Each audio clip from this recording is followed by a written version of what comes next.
আমি কি করবো কিচ্ছু জানি না। নয়নটা বন্ধ করলেন। দেখুন বন্ধুরা, হরিদাস পণ্ডিত মনে মনে ভাবলেন, আমার মনে হয় প্রভু নিশ্চয়ই তোমার কোনো মহত্বের প্রকাশ হবে, যার জন্য সেই প্রকাশিতে তুমি এসছো, এবং যার জন্য তুমি আমাকে কিছু না বলে আমি মাত্র দুজনে না আমন্ত্রণ করেছি, দুজনে বাদ দিয়ে তুমি এতজনকে নিয়ে আসছো। আমি জানি না প্রভু, তোমার সেবা তুমি নিজে বলে তুমি নিজে করে নিও। এই হলো পূর্ণ আত্মসমর্পণ। এই আত্মসমর্পণ যখন করে দিল, আত্মসমর্পণ করবার পরে মহাপ্রভু এলেন। মহাপ্রভুকে যখন সেবা দিলেন, আমি বিস্তারিত যাচ্ছি না, সেবা দেওয়ার পরে শাস্ত্র সিদ্ধান্ত অনুযায়ী বলছে, ওই দুজনের রন্ধনে সেই দিন যত ভক্তজনা ছিল সঙ্গে মহাপ্রভু এবং বিদায় চাঁদ আরো যত ভক্তজনা ছিল সকলের প্রসাদ ঠিকঠাক পরিপূর্ণভাবে হয়েছিল। হরি হরি বল। এইবার একটা ঘটনা ঘটেছে। হরিদাস পণ্ডিত মনে মনে ভাবলেন, প্রভু বলেই দিলেন, না বলো বলো হরিদাস বলো। জানো প্রভু, আমার এই ঘরে যে দেখছো না, এটি কথা বলতে পারে না। এই যে বর্ণিতায় দেখছো পাথরে, এরা হাঁটতে পারে না, এরা কথা বলে না। প্রভু আমার মনে বড় বাসনা, যদি কিনা একটু তোমরা তো কথা বলতে পারো, তোমরা সচল বর্ণিতায়, তোমরা অচল নও, তোমরা যদি একবার আমার ঘরে আমার এই মন্দিরে যদি একবার যুগল হয়ে দাঁড়াও, তাহলে যুগল মাধুরী একবার দর্শন করতে পারি। প্রথম কাজ, বেশ হরিদাস তুমি চাইছো আমরা তোমার মন্দিরে গিয়ে দাঁড়াবো যুগল হয়ে, বেশ তাই হোক। মহাপ্রভু যে যাচ্ছেন, আর এদিকে পাথরের গৌরনিতাইকে নিয়ে এসে বাইরে ওই তুলসী থানের পাশে রেখে দিলেন। যেই নাকি দুটি ভাই মন্দিরের মধ্যে যখন দাঁড়িয়েছে, দুটি ভাই দাঁড়ানো মাত্র এই ভক্তজনা সকলে এই যুগল মাধুর্য দর্শন করছে, সকলে গৌরগুলো গাড়ি কথা বলতে পারে না বলে মন্দিরের বাহিরে করে রেখে দিয়েছে। সেই দিন সেই সময় সকলে দেখলো ওই পাথরের গৌরনিতাই চোখ দিয়ে জল পড়ছে, গুটি গুটি পায়ে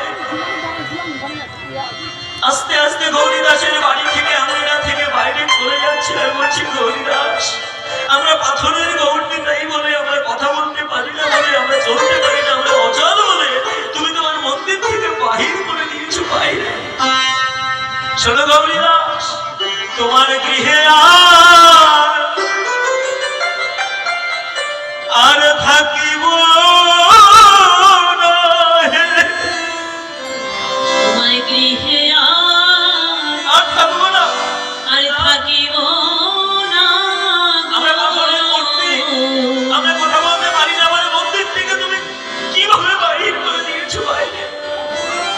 তোমার গৃহ ছেড়ে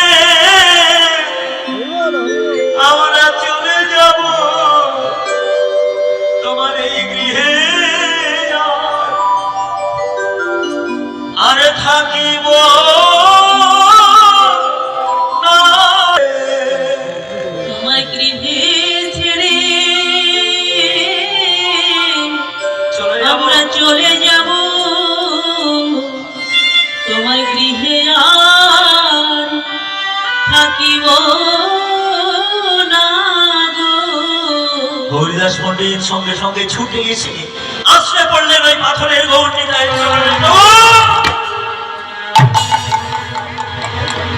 প্রভু যেও না, প্রভু যেও না, প্রভু গৃহ ছেড়ে চলে যেও না,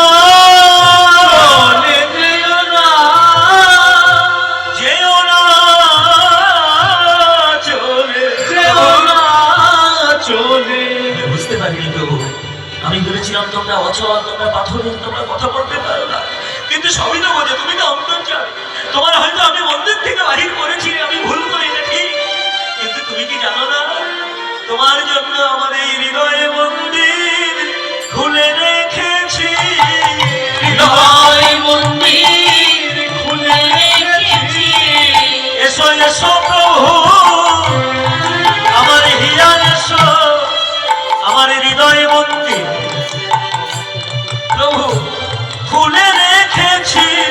এসো এসো প্রভু আমার হিয়া, এসো হৃদয় মন্দির খুলে রেখেছি। এই হলো বিষয়। হরিদাস পণ্ডিত সবসময় প্রভুর কাছে থাকেন, তবুও কি মনে হয়েছিল যে আমি আমার ঘরে নিয়ে আমার একটু সেবা দিই, বা আমার ওই প্রভুকে একটু মন্দিরের মধ্যে তুলে যুগল দর্শন করি, এটি হলো আবেগ, এটি হলো প্রেম।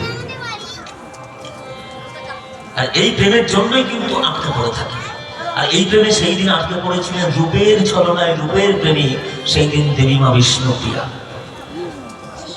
ছুটে ছুটে ছুটে ছুটে সারা নবদ্বীপ ধাম ছুটছে, যেদিকে যায় যেখানে যায়, গাছের পাতায় দেখছেন গৌর, লতায় দেখছেন গৌর, জলে দেখছেন গৌর, স্থলে দেখছেন গৌর, পথে দেখছেন গৌর, ঘাটে দেখছেন গৌর।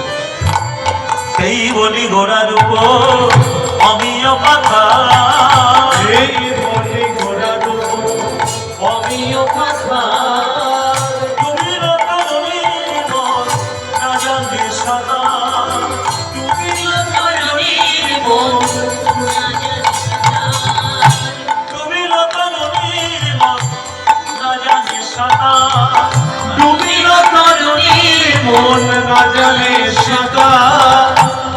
ডুবিল তরুণীর মন না জানে সাঁতার।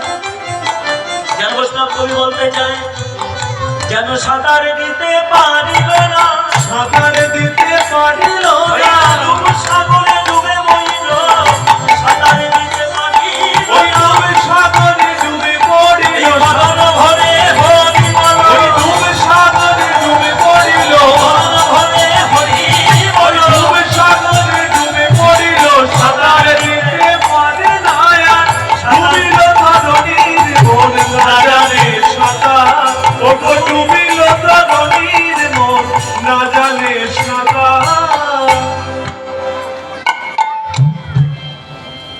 দেখুন, ডুবিল তরুণীর মন না জানে সাঁতার। তাই বৈষ্ণব কর্মকর্তা যিনি বাসুদেব ঘোষ, তিনি পদ রচনা করলেন।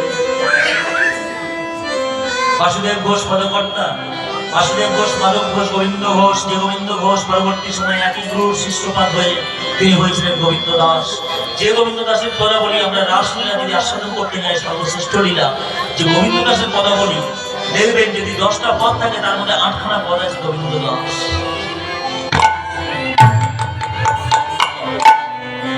বুঝতে পারছেন? এই হলো জায়গা। এই গোবিন্দ দাসের পদাবলীর মধ্য দিয়ে আমরা যেমন শুনি, ঠিক তেমনি তারই বড় ভাই তিনি হলেন আমার বাসুদেব ঘোষ। এই বাসুদেব ঘোষ পদকর্তা, তিনি বলছেন, বাসুদেব ঘোষ কহে নবয় অনুরাগে, সোনার বরণ গোরাচার, সোনার বরণ গোরা চাঁদ আমার হিয়ার মাঝে জাগে, আমার হিয়ার মাঝে জাগে। ভক্তমন্ডলী, ভক্তবতী মায়েরা, এই নবদ্বীপ লীলা বা নবদ্বীপ ধামে আমরা আস্বাদন করবার পরে এবার সময় সাপেক্ষের মধ্য দিয়ে আমরা বৃন্দাবন পৌঁছাবো। সকলে একসঙ্গে হাতে তালি দিয়ে বলো, শ্রী রাধা রমন রমতি মনোমোহন বৃন্দাবন